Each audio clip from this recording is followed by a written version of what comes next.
बिस्मिल्लाहिर्रहमानिर्रहीम। अस्सलाम वालेकुम। Welcome to crown YouTube channel.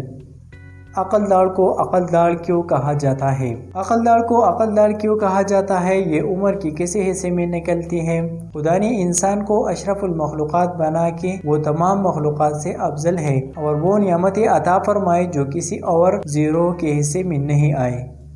खुदा के बेशुमार नियामतों में से एक नियामत दान भी है जो खुराक को अच्छी तरह चबाने में काम आते हैं ताकि निज़ाम ठीक रहे। इस अमल में दाढ़ों को भी अहमियत हासिल है, ख़ास तौर पर अक्लदार जिसके बारे में काफ़ी नज़रियात पाए जाते हैं। तफसीलात के मुताबिक इंसान के पैदा होने पर इसके मुंह में दांत नहीं होते। माहिरीन इत्फाल का कहना है कि दूध के दांत 6 से 10 महीने की उम्र में निकलते हैं।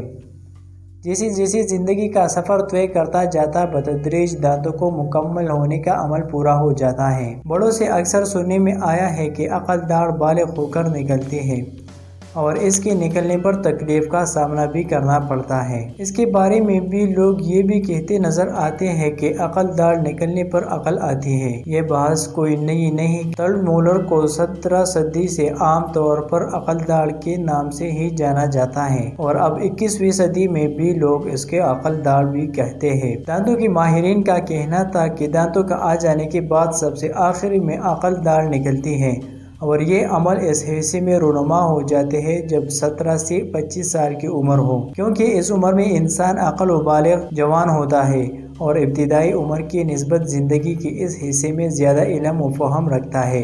यही वजह है कि थर्ड मोलर को आम तौर पर लोग अक्लदार कहते हैं। उम्मीद करता हूँ आज की वीडियो आपको पसंद लगी हो। So thank you for watching.